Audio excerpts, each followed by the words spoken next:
Iberoamericana llena de fiesta. Semana Iberoamericana, comunicación clave, estrategia que gana en cada suave frase. Hablamos y cambiamos hoy, estrategia que nos mueve, marketing que construye.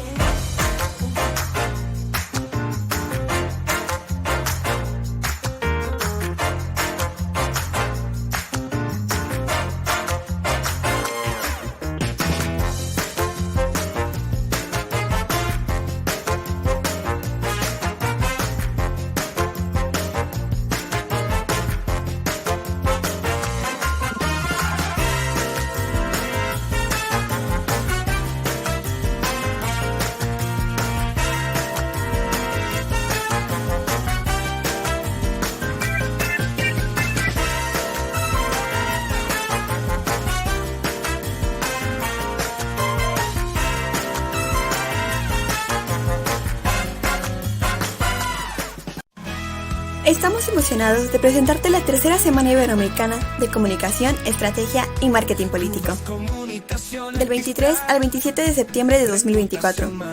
5 días de aprendizaje con los principales expertos y líderes en comunicación política de nuestra región, en donde reuniremos a algunos de los mejores consultores, estrategas y especialistas de toda Iberoamérica. No te pierdas nuestro tercer encuentro y la oportunidad de aprender de los mejores. Lo mejor de todo, es completamente gratuito y nos adaptamos a tu horario, porque será totalmente online. Inscríbete ahora y asegura tu lugar. Únete a Hagamos Comunidad. ¿Qué tal? Muy buenas tardes. Espero estén pasando una excelente tarde todos ustedes, o noche, dependiendo en qué parte de la región latinoamericana o iberoamericana se encuentren viéndonos. Y para mí es un gusto estar al frente de esta tercera Semana Iberoamericana de Comunicación, Estrategia y Marketing Político durante la cuarta jornada. Esta cuarta jornada, sin duda, también será igual de excelente, igual de satisfactoria, igual llena de conocimientos que los otros 3 días pasados. Hoy ya está con nosotros nuestra primer conferencista de esta jornada, y es nada más y nada menos. Voy a compartir ahora el programa con ustedes. Es nada más y nada menos que la maestra Maureen García. Es de Cuba y estará con el tema las burbujas en la comunicación política. Maureen es consultora tanto para México, Ecuador, Estados Unidos y algunas otras regiones del continente. Se ha especializado en tecnopolítica y en Big Data para la reingeniería de las campañas, así como inteligencia digital y, por supuesto, para temas de gobierno. Sin más, quiero saludar a Maureen. ¿Cómo estás, Maureen? Muy buenas tardes.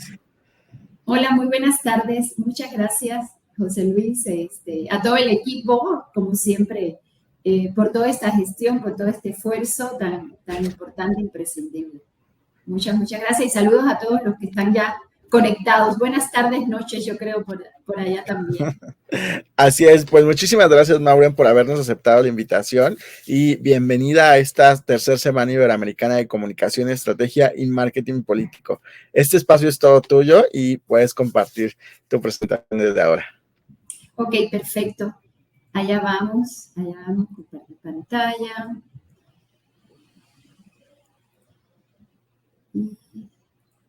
Creo que, perfecto, ya ahí se está viendo. Muy bien, pues bueno, muchas gracias nuevamente, José Luis, un gran abrazo a ti, a todo el equipo. Bueno, estuvimos hablando tras bambalinas virtuales y bueno, vamos a seguir con la conversación del día de hoy. Infinitamente agradecida, me da mucho gusto, reitero, compartir este espacio con ustedes. ¿Y de qué vamos a hablar? Vamos a hablar de las burbujas en la comunicación política y de la comunicación política. Definitivamente, yo quisiera hablar de vinos, eso lo haremos para otro momento, pero vamos a hablar de estas burbujas, como decía, en la comunicación, donde este entusiasmo que tengo por el vino y algo de esta experiencia vivida en campañas, en la toma de decisiones, incluso en temas de gobierno, encontramos unas analogías, digámosle así, en lo que se trata de las burbujas en la comunicación. Y hablo de estas burbujas invisibles, esas que están detrás de cada pantalla, de cada clic, de cada comentario que realicemos. Básicamente, en lo general, cuando hablamos de burbujas, sobre todo en la parte de un vino espumoso, en una champaña, en una cava, esto es porque soy entusiasta del vino. No lo he estudiado tanto, pero hay algo que provoca esas burbujas. Esas burbujas tienen ciertas características, permanencia al nivel de la copa, al centro, son más gruesas, menos gruesas. Y algo muy similar, y por eso encuentro la analogía, ocurre hoy en la comunicación política. De hecho, había pensado como en 3 versiones para hablar de esto. Espero que podamos tener la oportunidad de poder platicar de las siguientes 2 versiones en otras conversaciones. Pero lo más importante que quiero dejarles hoy a partir de algunas experiencias que hemos tenido, voy a hablarles de algunos conceptos, pero cómo estos conceptos los aterrizamos en las campañas electorales. Básicamente me voy a enfocar hoy en las campañas electorales. Si da tiempo, hablamos algo de lo que hacemos en gobierno y también para la toma de decisiones desde la iniciativa privada. Es que definitivamente estamos en esta simbiosis, no solo en las campañas en gobierno, sino en nuestra cotidianidad, esta simbiosis entre estos espacios virtuales digitales y este espacio físico territorial. Y quisiera yo iniciar con alguna vivencia que seguramente ustedes las han tenido, para ir aterrizando algunos conceptos que tenemos que considerar sí o sí dentro de la comunicación política, dentro del marketing político, las campañas electorales, en nuestra cotidianidad y sobre todo cuando nos tocan estos roles de asesorar, ser estrategas o tomadores de decisiones, entender y tener muy presentes estos conceptos. El tema de estas burbujas, de estos sesgos, son parte ya de nuestra vida. Entonces, quiero iniciar con algo anecdotario, por así decirlo, que como decía, seguramente todos han vivido, y tiene que ver con esta adveniencia de lo que son las redes sociales. Voy a compartir un ejemplo muy breve para introducir uno de los primeros temas, hablar de qué son estas burbujas de una manera muy mortal, muy rápida. Con toda la llegada de estas redes sociales, sobre todo con Facebook, pues muchos nos reconectamos, nos reencontramos con colegas, con familiares, incluso con excompañeros. Y yo me reencontré y ellos me reencontraron, muchos compañeros, excompañeros de la secundaria, de la prepa, incluso de la universidad. Y bueno, en esta euforia, digámosle así, de saber qué era de nuestras vidas después de 30 y tantos años, pues empezamos a intercambiar conversación, empezamos a hablar de nuestras vidas y bueno, empezamos a hablar de nuestra cotidianidad. Y parte de mi cotidianidad es abordar ciertos temas de género, temas de igualdad, de libertades sexuales y demás. Entonces, llegó el punto de las conversaciones incómodas y pongo este ejemplo y trataré de resumirlo. Empezamos a tener estas conversaciones recientemente en julio a raíz de las Olimpiadas, de los Juegos Olímpicos. Publico yo algo porque realmente fue trascendental en los siglos en que se celebran los Juegos Olímpicos, cómo se logró la paridad de atletas entre hombres y mujeres. Entonces yo hago un post como cualquier otro y no sé si se alcanza a leer, ya voy a ampliar un poquito la pantalla, ahí está, ¿no? Creo que se lee mejor así, ¿no? Amplío un poquito la pantalla y de pronto yo hago alusión a esto y alguien de digamos, de estos amigos virtuales, excompañeros que tengo, pues uno de ellos comenta que las niñas estamos en peligro, bueno, las niñas, yo soy un poquito más adulta, la niña está en peligro de ser reemplazada por niños que se identifican como niñas. Genéticamente los niños tienen ventaja, así que sigan luchando para que no les quiten su lugar. Bueno, yo tuve que respirar muchas veces antes de responder, obviamente, pero mi post no tenía nada que ver con eso, pero ustedes recuerdan perfectamente que hubo todo un tema muy, no más que controvertido, o sea, fue muy cruel, y caímos y se cayó en una no verdad sobre una boxeadora que si era transgéneros, etc., etc. Entonces, definitivamente llegó un punto en que esta conversación no nos llevó a nada. Posteriormente, a escasos días, yo nací en La Habana, pero soy de Feña por adopción, por gusto, y mexicana de corazón y de todo. Y pues di otro viaje, fui a ver a mi familia y publiqué simplemente mis kilómetros que corrí en La Habana y empieza todo un tema de ideologías y de la Revolución Cubana y dije, bueno, esto no puede continuar así porque primero no tengo tiempo, segundo, aún conociendo lo que hay detrás de todo esto, pues dije inicialmente, pues le voy a dar un descanso de 30 días. Bueno, terminé quitándolos. Algunos me les acerqué y le dije, ¿sabes qué? Olvídalo, esta conversación no la podemos seguir. Si vamos a seguir siendo amigos en el Facebook, o en Instagram, o en Twitter, pues esto tiene que llevar otro ritmo. Y esto es un poco de esta cotidianidad que termina siendo un concepto muy importante que no podemos pasar desapercibido. Por decirlo de manera, digamos, coloquial, nos unimos a estos grupos, a estas personas, a estos equipos que comparten narrativas similares. A mí no me gusta decirle morales, aunque ahí están morales, un poco por el tecnicismo quizás, porque hasta la moralidad está en deconstrucción, ¿no? Pero definitivamente tendemos a hacer esto. ¿Y por qué hacemos esto? Definitivamente hacemos nosotros mismos este universo digital. Ya aquí vamos a entrar más en el concepto de la burbuja. Algunos le dicen filtros burbuja, que en general es como se conoce, que tiene que ver precisamente con este universo de información que vives en la red, que vives, que compartes, que comentas. Este es un primer concepto que quiero dejarles de una manera muy, muy práctica, muy mortal. De hecho, hay algunas de las cosas que yo hago. Me encantan los chiles en nogada. Si van a mis publicaciones, me la paso comiendo chiles en nogada. Me gustan mis kilómetros, mi cafecito. Y bueno, este es mi universo. Muchas veces impulsivo, aun cuando sé que hay detrás de todo esto. Aun cuando sé que estoy en una burbuja, pues decidí darle de baja a estos amigos o llevarlos a descansar 30 días desde los feeds de mis redes sociales. ¿Y qué produce eso? Precisamente, sí tenemos ahí un tema de la psicología. Estos no son conceptos modernos, estos son conceptos que al menos tienen 1 o 2 siglos, que vienen desde la psicología, básicamente. Pero ¿qué hay detrás de todo esto? Detrás de todo esto hay algoritmos, eso lo hemos estado hablando.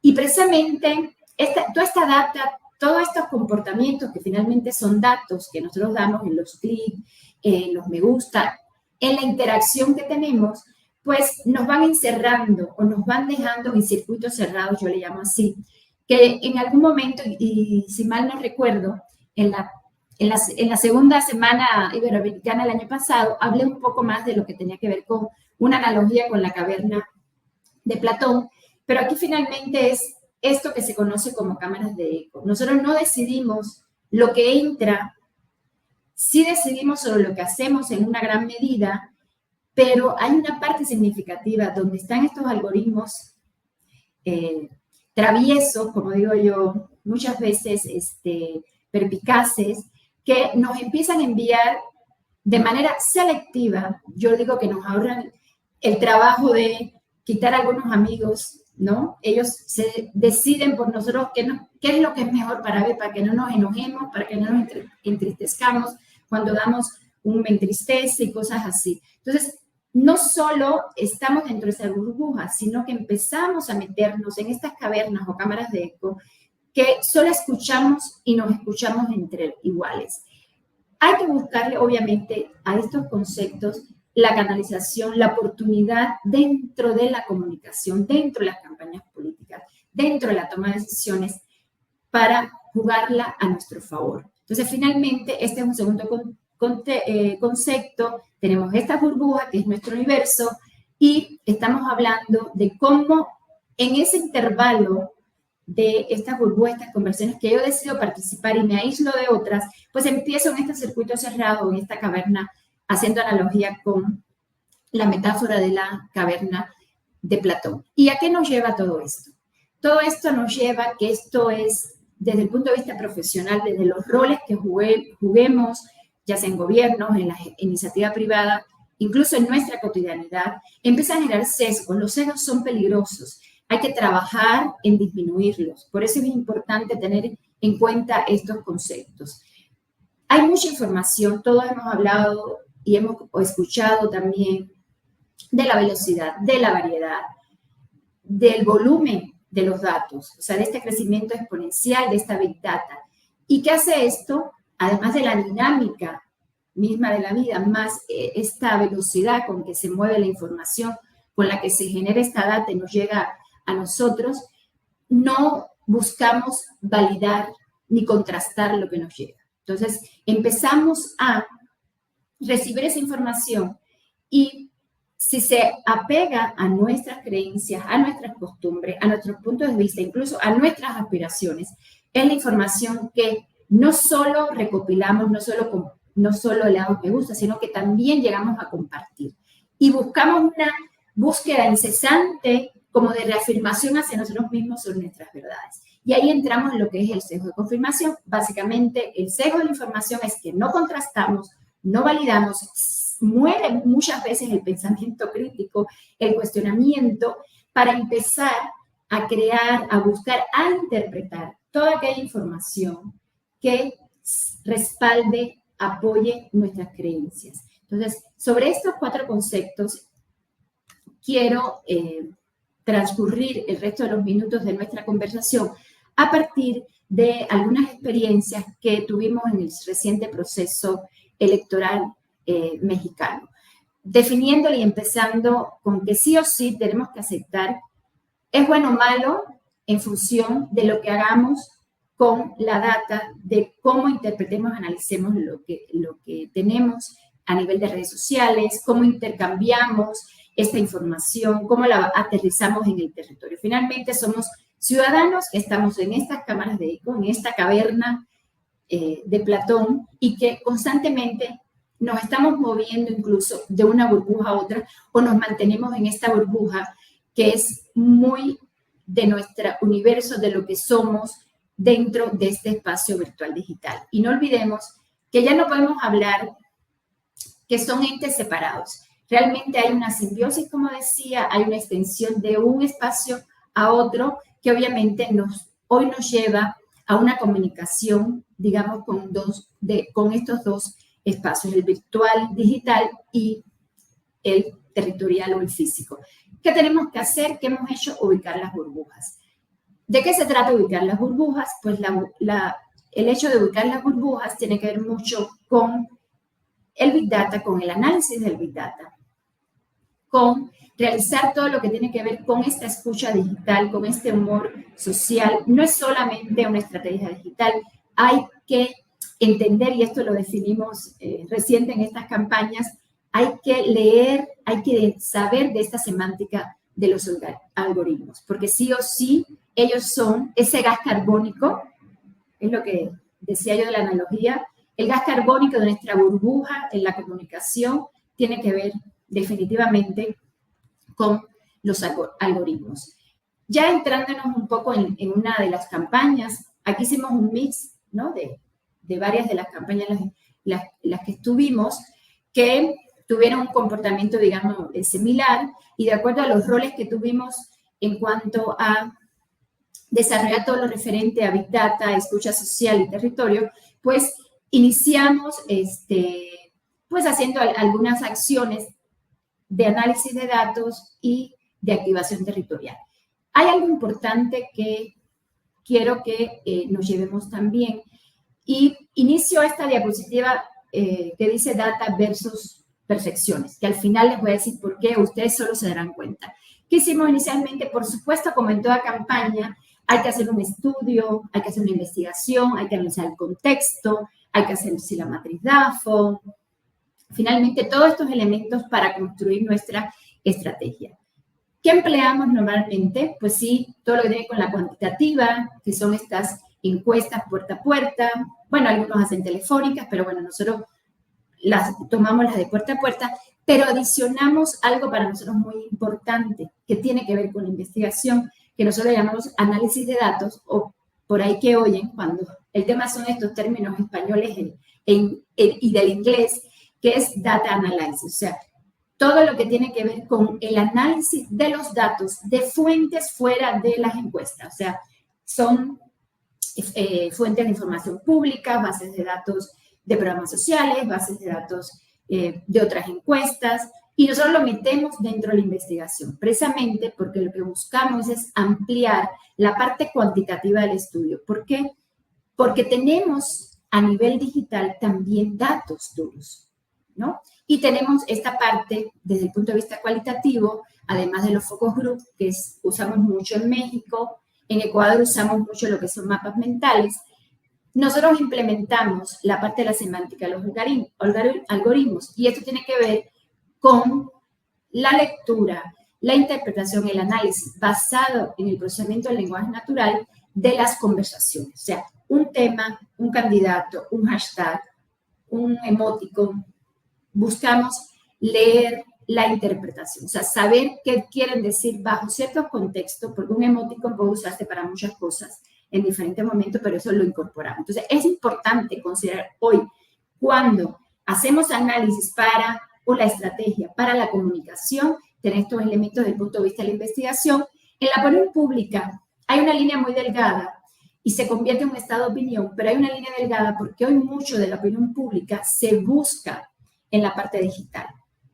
Y no es tanto, o hay un mix, por decirlo de la mejor manera, hay un mix en toda esta parte de que antes o normalmente se reúnen los editores, buscas un tema, una nota, el impresor, líderes de opinión y hablan de un tema antes, o sea, analiza, investiga antes.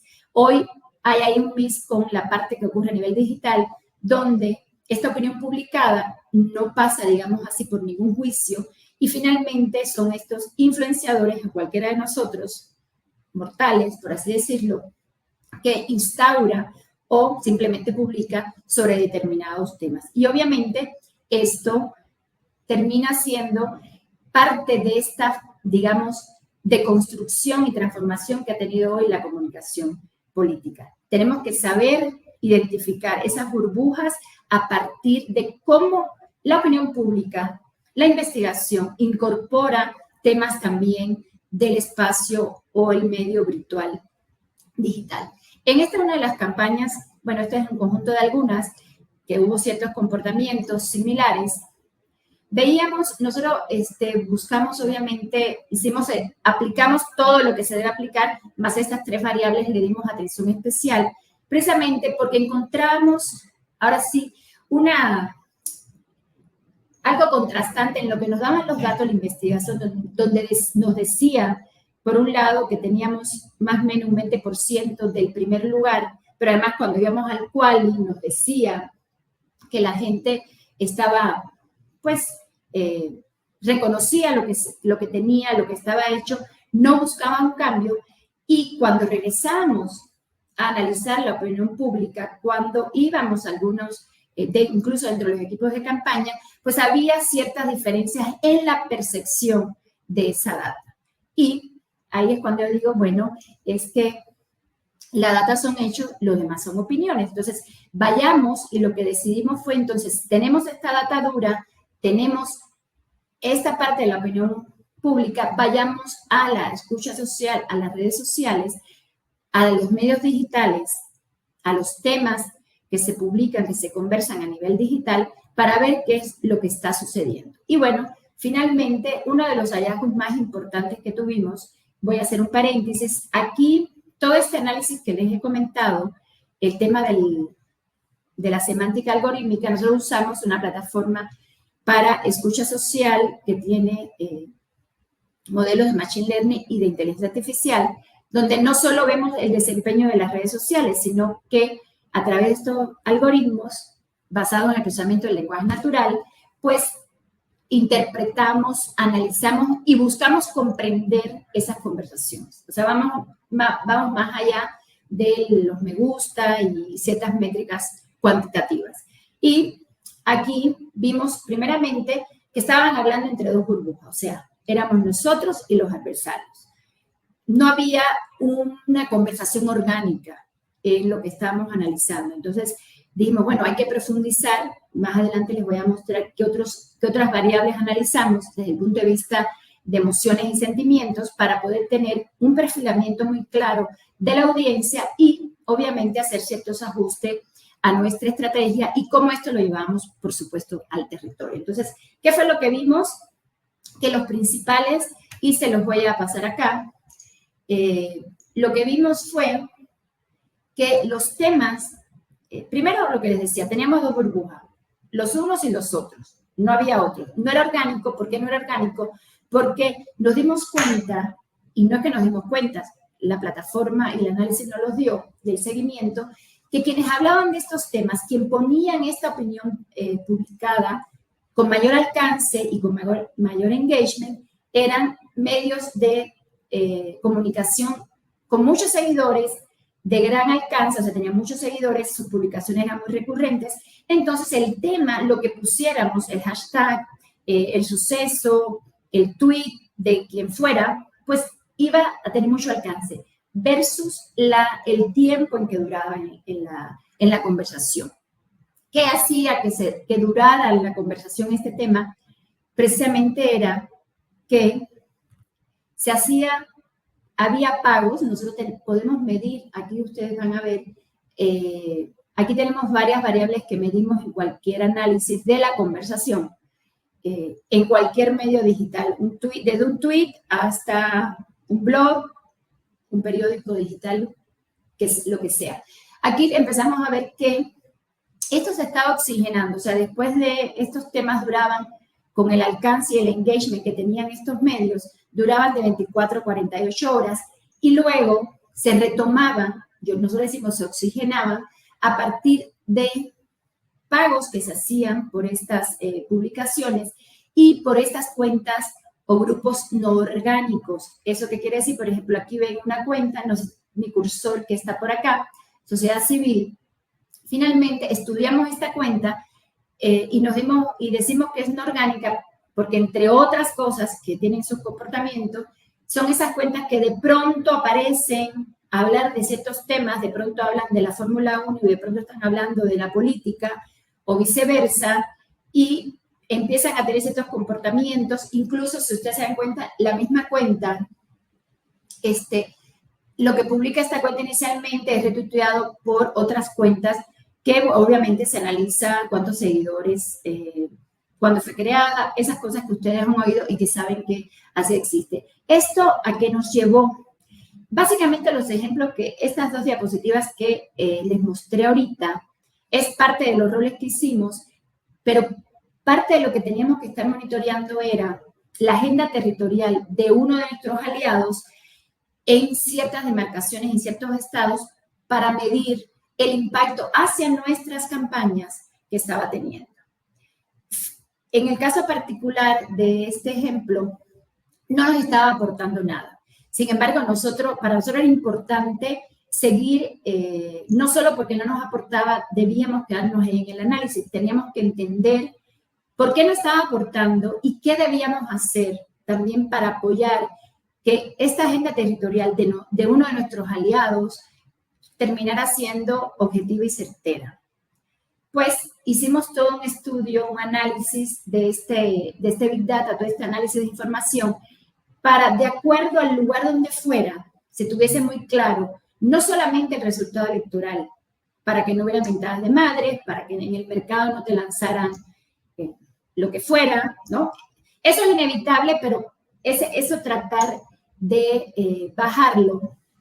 ¿Por qué? Porque lo que nos dimos cuenta, como lo que le comenté hace unos minutos, teníamos, había como una dicotomía entre lo que nos decían los datos y lo que estaba pasando en el territorio y lo que estaba pasando además en la escucha social. Entonces, teníamos que identificar, y finalmente estábamos en burbujas y había sesgos de confirmación porque estábamos hablando entre nosotros y nosotros necesitábamos hacer otras cosas. Nosotros necesitábamos tener más votos para poder tener cierto resultado electoral en algunas de las campañas que estuvimos. Entonces, bueno, hicimos todo un trabajo de dato duro, por así decirlo, a partir de los datos electorales y otras capas de información, seguridad, agua, educación, otras fuentes públicas que teníamos a la mano para dirigir muy bien esta agenda territorial. Y obviamente una vez que digamos, analizamos, personalizamos, segmentamos esta agenda territorial, pues obviamente teníamos que evaluar esta parte semántica del algoritmo, o sea, qué estaba generando en nuestra audiencia, en nuestros simpatizantes, en nuestros militantes que también estaban en este espectro digital, qué emociones se estaban moviendo a lo largo del tiempo. Déjenme decirle que empezamos con mucha ira. A medida que fuimos avanzando y cambiando y ajustando la estrategia y sobre todo tácticas territoriales, pues ya empezamos a tener menos ira y se iba acentuando un poco más de alegría, sobre todo para nuestros aliados y nuestros candidatos. Cuando llegamos a este punto, en esta etapa de la campaña, ojo, no la empezamos en febrero, la empezamos al menos un año antes para analizar todos estos datos, para dar seguimiento a toda esta escucha, porque lo que necesitábamos era, como decía, identificar estas burbujas y saber qué hacer para ganar votos, porque finalmente lo que necesitamos era ganar votos. Necesitábamos más votos y decíamos, bueno, ¿dónde están esos votos? Ya sabemos territorialmente con los resultados electorales dónde están y dónde han estado. Más adelante les mostraré esta plataforma analítica y si nos da tiempo, algo de esta de escucha social. Y decidimos, obviamente, con todo este recorrido de Big Data y escucha social, implementar estas tácticas para bajarlas al territorio y, obviamente, ajustar esta comunicación a nivel digital, a nivel de las redes sociales. Por un lado, lo que hicimos fue ampliar la burbuja. Y ojo, por eso les decía, cómo sacamos ventaja, cómo jugamos con estas burbujas, a nuestro favor, obviamente. Ampliamos la burbuja, ¿en qué sentido? Ojo, aquí no buscamos los indecisos. En esta burbuja, cuando hicimos estos análisis que les he explicado muy rápido, lo que identificamos es que teníamos en nuestras burbujas, en nuestras cámaras de eco, ciudadanos que nunca le habíamos hablado. Entonces, y no estaban en disputa con nuestros adversarios. Entonces, dijimos, ok, pues hay que identificarlos, hay que perfilarlos. Más adelante van a ver el perfilamiento que hicimos. Y obviamente hay que empezar a hablarles a ellos, a buscarlos, ubicarlos también territorialmente, apoyados en qué, en esto que les pongo aquí, en nuestros grupos y cuentas de simpatizantes.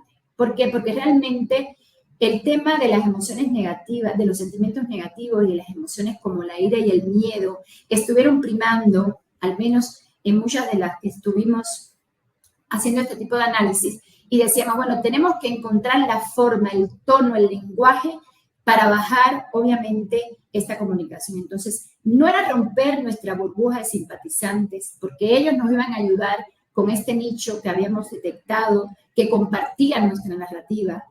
Y, por el otro lado, teníamos que infiltrarnos, que es lo que yo le llamo romper la burbuja, teníamos que infiltrarnos en la burbuja del otro. ¿Por qué? Porque nuestro adversario y nosotros estamos compitiendo de pronto por los mismos segmentos electorales, que en alguna medida tenían que ver con estos indecisos. ¿Qué teníamos que hacer? Evitar subirnos a la agenda del otro. Nosotros le llamamos un poco que había que hacer un poco de táctica boxeadora, simular el mismo golpe, pero nosotros revertirlo en una acción. Y esto obviamente aquí hubo otro perfilamiento, básicamente se enfocó algunos indecisos y, digamos, votos, digamos, de por primera vez, electores que votarían por primera vez. ¿Qué buscamos con esto? Obviamente teníamos que bajarlo al territorio. Hicimos todo un perfilamiento de lo general a lo particular. No nos quedamos solo en el resultado electoral ni en un comportamiento electoral que también hicimos a base de números y de resultados electorales, sino que buscamos realmente qué es lo que más le preocupaba. Entonces, empezamos por lo general porque la encuesta, lo cuantitativo, nuestro proyecto de campaña, nuestro plan de campaña, nuestra estrategia, abordaba ciertos temas que empezamos a medir no solo cuantitativamente en estas encuestas, sino también que las empezamos a evaluar para perfilarlas por edad, género, por países también. Aunque no crean, ahí nos damos cuenta que había cuentas de otros países, esos nos van a votar por nosotros, entonces depuras y utilizas lo de México, más todo el tema orgánico y de bot que hay por ahí. Pero esto nos daba una certeza y una claridad y enfoque quirúrgico de cómo aterrizar en el territorio, qué decir en el debate, al punto que llegamos a tener información para qué decir en el debate, qué vamos a decir cuando toquemos una puerta, qué van a decir nuestros candidatos cuando se suman o visiten un barrio o visiten una colonia, qué les vamos a decir y a quiénes les vamos a hablar, porque realmente el tiempo y los presupuestos nunca alcanzan. Entonces, esto se ha convertido hoy, más allá de la comunicación, se han convertido las campañas electorales, la toma de decisiones de las empresas se ha convertido en esto. Porque realmente, si no vemos esto a nivel quirúrgico, nos gana la velocidad, la voracidad. Yo digo que esta parte volátil que tenemos en los ciudadanos, porque aun cuando no estemos todo el tiempo conectados, nuestro estado de ánimo cambia cuando entramos a una red social, cuando leemos una noticia en el WhatsApp, cuando estamos en el radio. Entonces, esta volatilidad nos lleva y nos obliga a hacer este tipo de análisis, esta microsegmentación, como le quieran llamar. A mí no me gusta poner esos nombres, pero nos dio, por supuesto, todas unas herramientas, como les decía, no solo a nivel demográfico, sino también a nivel emotivo, qué es lo que estaba buscando la gente, qué es lo que más le preocupaba, en qué rango de edad, en qué lugares estaba. Y esto, obviamente, nos llevó a enfocarnos a 4 acciones dentro de nuestra estrategia y dentro de nuestra comunicación. Esto iba junto con pegado. Y las enfocamos, digamos así, esto fue trabajo de todo el grupo, no solo fueron mis ideas, nosotros aportamos mucho análisis, mucha data, en 4 acciones: mantener, convencer, innovar y contener. Obviamente sabíamos perfectamente quiénes debían ser, dónde estaban, y esto sí o sí lo teníamos que llevar y accionar en el territorio.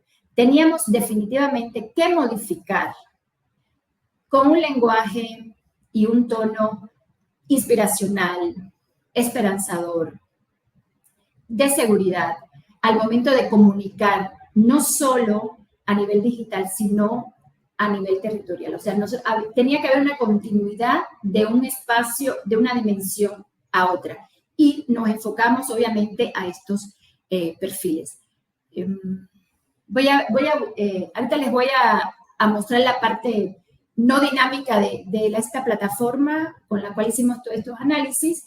Aquí, esto que le hablaba de las matrices de perfilamiento, lo llevamos a nivel de secciones, obviamente, y decidimos en qué ciento y proporción debíamos atender en cada sección, en cada colonia, estas acciones, con quiénes teníamos que innovar, dónde teníamos que contener, que esto hicimos todo un análisis, no solo antes de la campaña, durante, sino también que nos sirvió para, obviamente, la movilización.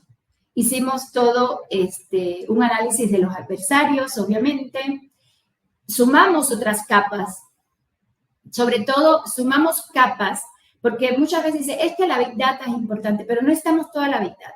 Nosotros sumamos las capas que necesitábamos para hacer que nuestra estrategia fuera ganadora, para que nuestra estrategia cumpliera los objetivos que perseguía.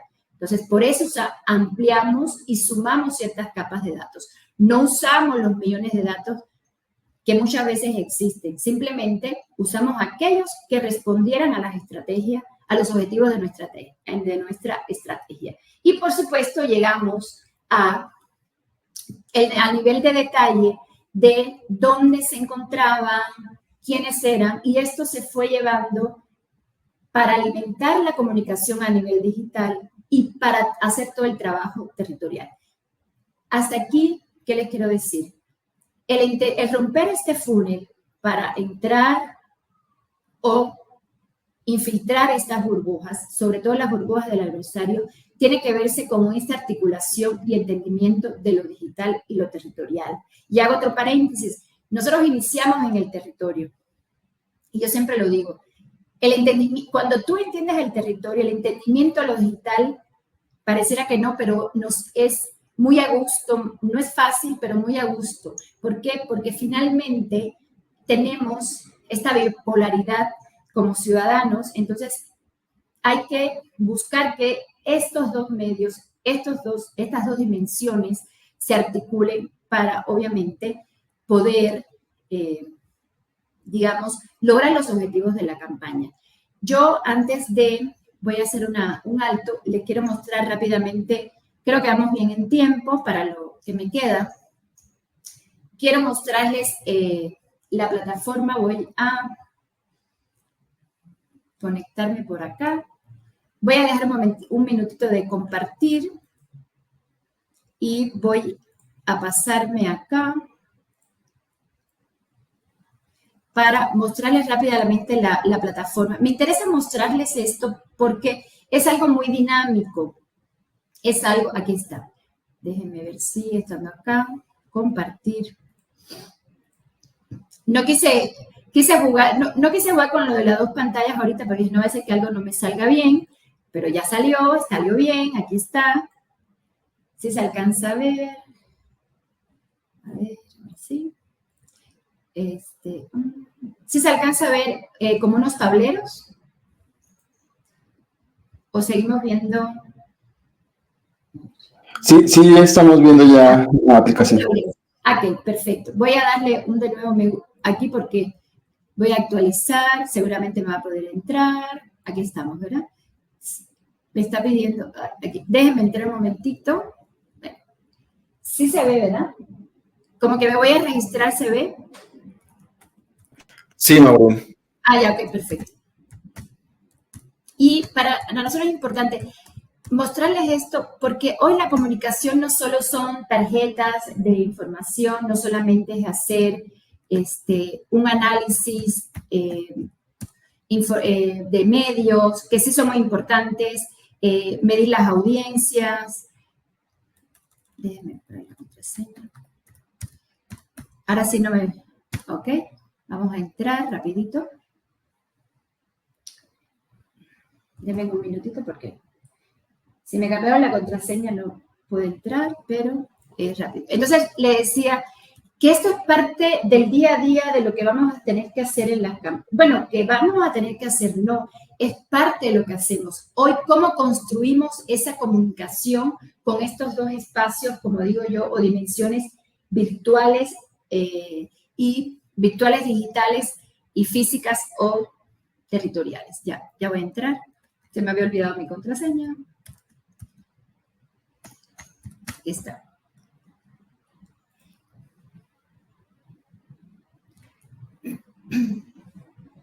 Aquí estamos cargando.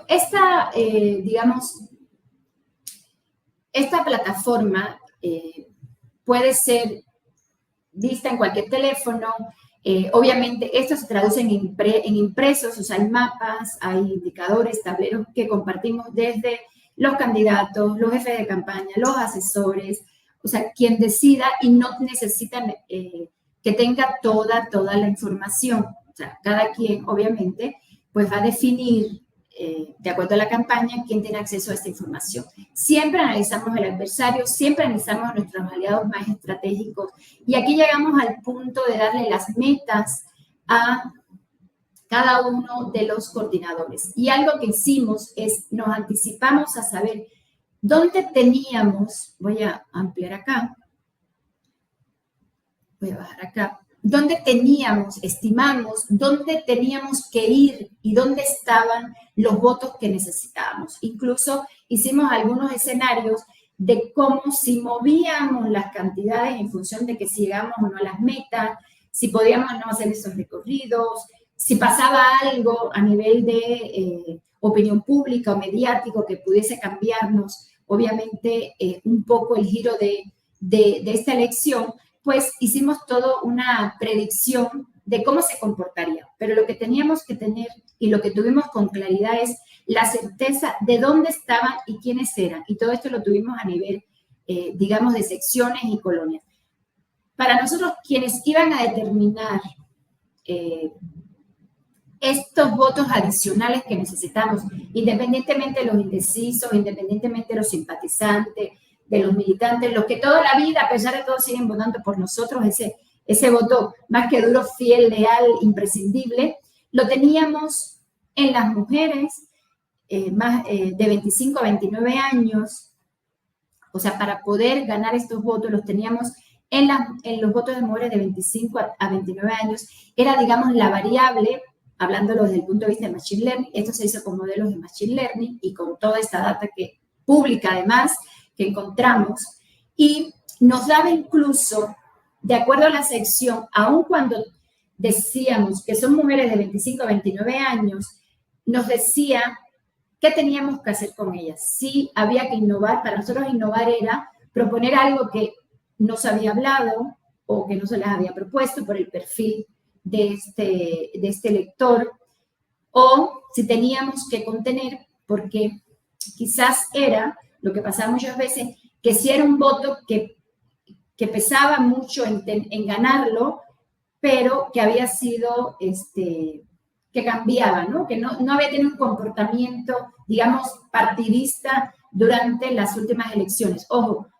analizamos del 2015 peras con peras y manzanas con manzanas, porque los comportamientos, si es una presidencial, no es igual si es solamente para la Ciudad de México o si es determinados estados. O sea, todos esos temas son importantes al momento del análisis. Y bueno, como eso, vimos otro perfil que para nosotros fue importante, que tuvo que ver, este es el simulador. Bueno, aquí están los mapas que hicimos. El otro perfil que aquí no tengo activo ahorita, porque la información no era para todos, eran jóvenes de 18 a 20 años, literal era en ese espacio. Algunos eran los primeros, era su primera votación, y bueno, pues había que hacer todo digamos, un análisis y propuestas muy innovadoras para ellos. Básicamente, algunas de estas campañas se trataba de no caer en la agenda del adversario y ser innovadores, o sea, proponer desde lo inspiracional, desde visión de futuro y no de cambio. Ojo, y se los digo porque, como decía, la data son hechos, los demás son opiniones, por eso yo pongo data versus percepciones. ¿Por qué? Porque así, si bien teníamos esas burbujas que esperaban un cambio, había otros que lo que querían algo más inspiracional y aspiracional. Y bueno, aquí esto es los escenarios que fuimos construyendo en función del peso de este perfil de audiencia, pues íbamos acotando dónde llegar, dónde regresar, si poníamos pauta o no a nivel digital, y bueno, hacer todo lo que tenía que ver con la comunicación. Voy a dejar de compartir, permítanme un momentito. Voy a ahora regresarme a la presentación.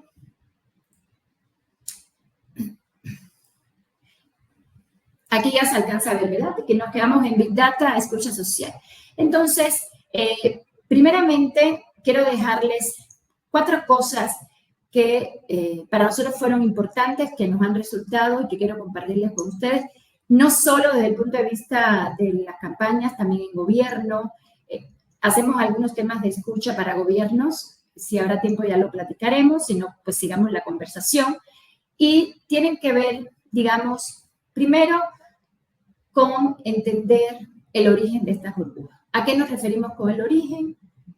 ¿Quiénes son sus detonadores? Si recuerdan, cuando empezamos la conversación, decíamos, oye, es que son medios nacionales de gran alcance, fíjate que hay 5 o 10 cuentas no orgánicas, fíjate que hay un influenciador importante, fíjate que hay unas cuentas de estas no orgánicas, pero son cuentas que llevan de 2012, tienen 10,000 seguidores, digo, depende mucho. Recuerden que las campañas son iguales pero diferentes. ¿Por qué? Porque necesitamos siempre ubicar el contexto, nuestro candidato, nuestros recursos, nuestros tiempos, nuestros aliados, nuestros adversarios para poder personalizar. Entonces, hay que buscar esos detonadores. Y cuando hablo de motivadores, tiene que ver mucho con este estado de ánimo que les mostré rápidamente en las diapositivas cuando hablamos de los temas, que era neutral, negativo o positivo. O sea, ¿qué está detonando esta conversación?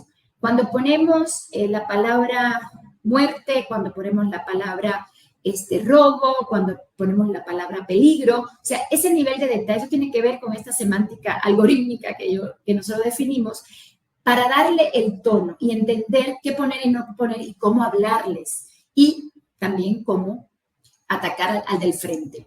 Y si son determinadas por ideología por las personas. Realmente yo creo que hoy ya no son las ideologías, Finalmente, somos las personas las que detonamos y tenemos orígenes en estas burbujas. La estructura interna. La estructura interna tiene mucho que ver, ya lo he platicado de alguna manera, si son bots, si son estas cuentas no orgánicas, si es un influenciador, si es un líder de opinión, que ya lo había platicado.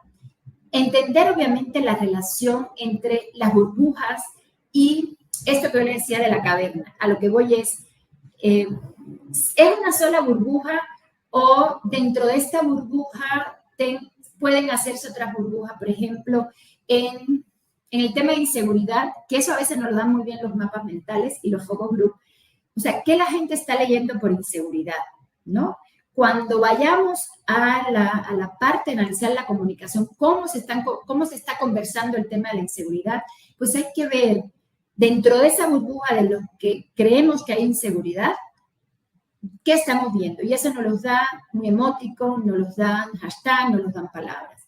Para entender entonces cómo se rompen, cómo se forman, cómo infiltramos esas burbujas y lograr precisamente posicionarnos, trascender. El tema de entrar a las burbujas y salir de las cámaras de eco no tienen que ver con la viralidad, no tienen que ver con ser influenciador. Hay personas con gran influencia en las redes sociales y no ganan elecciones, pero sí son necesarias, son parte de la estrategia, son parte de la vida cotidiana, es parte de la política, es parte de nuestra cotidianidad.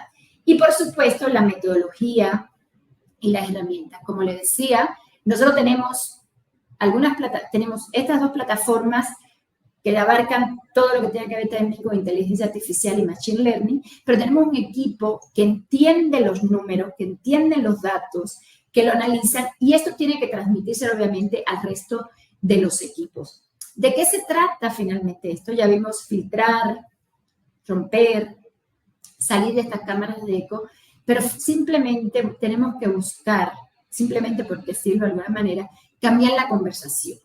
Hay que alterar este mensaje de las cámaras de eco para engañar al algoritmo, para que la conversación y ellos, aunque a veces son traviesos, jueguen a nuestro favor. Porque, como yo le decía, yo no creo que se trate de ideología, se trata hoy de personas que en este espacio digital virtual vivimos un performance de lo que nos gusta y no podemos decir, de lo que nos gusta y no tenemos, de lo que nos enoja y tampoco nos atrevemos a hacer nada por eso, o de lo que queremos ser, o lo que somos.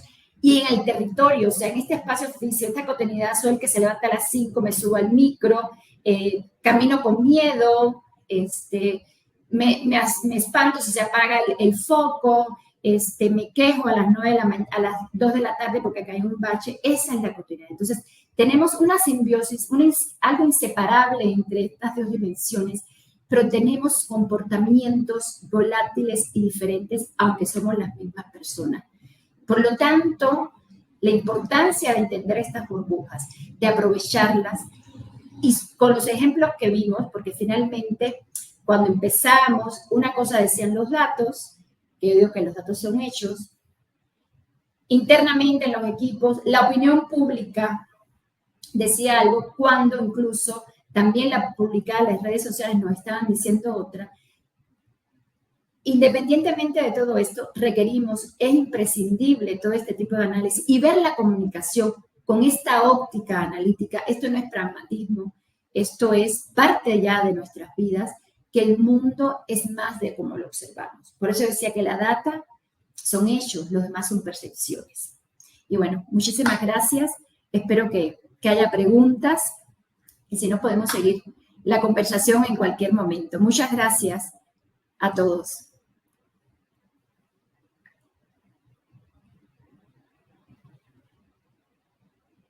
¿Qué tal? Gracias, Maureen, a ti por este espacio y por compartirnos precisamente todo lo que se hace detrás de, ¿no? Porque esos datos, a final de cuentas, no son inventados, no son a ver qué se nos ocurre, sino hay un por qué y hay un cómo se obtiene esa información. Hay dos preguntas que me han hecho llegar. ¿Cuáles son los datos más difíciles de interpretar en una escucha social? Las conversaciones. Las conversaciones, o sea, las conversaciones a nivel de algunas palabras, y algo que se nos hizo también complicado fue los emoticons, ¿no? ¿Por qué? Porque hay mucho contexto y sobre todo como ya hay muchas políticas que te castigan, ¿no? En las redes sociales, entonces el emoticon de pronto era algo negativo realmente, que generaba una emoción de alegría porque le ponían el emotico de fiesta, ¿no? Entonces, ahí es donde tenemos que cuidar este sesgo, ¿no? Porque, y es esto del sesgo que vivimos a veces como asesores, como estrategas, como personas. Ya ven que les llevas a medio mundo de mis amigos de la secundaria, ¿no? O sea, y yo, según yo entiendo los algoritmos, eso fue lo más difícil. ¿Por qué? Porque aquí es lo que le digo, hay que romper con ese sesgo. O sea, por más que yo quisiera que fuera negativo, porque ayudaba a mi campaña, teníamos que entender el contexto, ¿no? El algoritmo me decía, es negativo, pero teníamos que ir al detalle, si tenía un emoticon, quién era quien lo decía. Obvio, esto, como hay repeticiones, hay frecuencia de ocurrencia, pues ya empiezas como no estandarizar, a que sea más ágil la comprensión, y por eso existen estas plataformas y con estos algoritmos. Pero sí, para nosotros lo más dentro de la escucha es no tener el sesgo de la emoción dentro de la conversación, ¿no? Y muchas veces lo que lo cambiaba era un emotico. Vaya, bastante Sí. interesante. Sí, aunque ustedes no lo crean, ¿eh? Son descubrimientos todos los días. Así es. Y la segunda pregunta es, ¿cuáles son los retos a futuro de la comunicación digital en la política? El principal reto es tener especialistas que sepan de datos. Hay que sumar a esto. Ese es el principal reto. Y reto porque tenemos que asumirlo como parte ya de un perfil dentro de los equipos de campaña o de las empresas consultoras que se contraten, y entender el peso de los datos. Los datos no son fríos. Los datos no están peleados con las percepciones desde la interpretación, incluso la misma ciencia, la psicología, no están peleados. Esos son los dos grandes retos. Tener profesionales dentro y entender que los datos no son fríos, no están peleados con las percepciones. Así es. Pues, Maureen, muchísimas gracias por este espacio y por este tiempo que nos has dado. No quiero dejar pasar hacer entrega por parte de Crubas Comunicación y la CICEMAP, otorgar este reconocimiento a la maestra Maureen García tras haber participado como conferencista en la tercera Semana Iberoamericana de Comunicación, Estrategia y Marketing Político, realizada en modalidad online del 23 al 27 de septiembre, y se extiende este documento hoy, 26 de septiembre, aquí en Ciudad de México. Te lo haremos llegar más tarde a tu correo. Muchísimas gracias. Un fuerte abrazo, José Luis. Muchas gracias a todos los asistentes. Perdón que ya no me sumé al chat, no le dije buenas tardes. Buenas tardes, muchas gracias. Y bueno, seguimos conversando y por ahí nos vemos. Perfecto, un fuerte abrazo, Maureen. Hasta luego. Chao. Ha sido Maureen García la primer conferencista de esta tarde, y ya tenemos con nosotros al siguiente conferencista. Vamos a una pequeña, muy breve comercial y ya regresamos con él.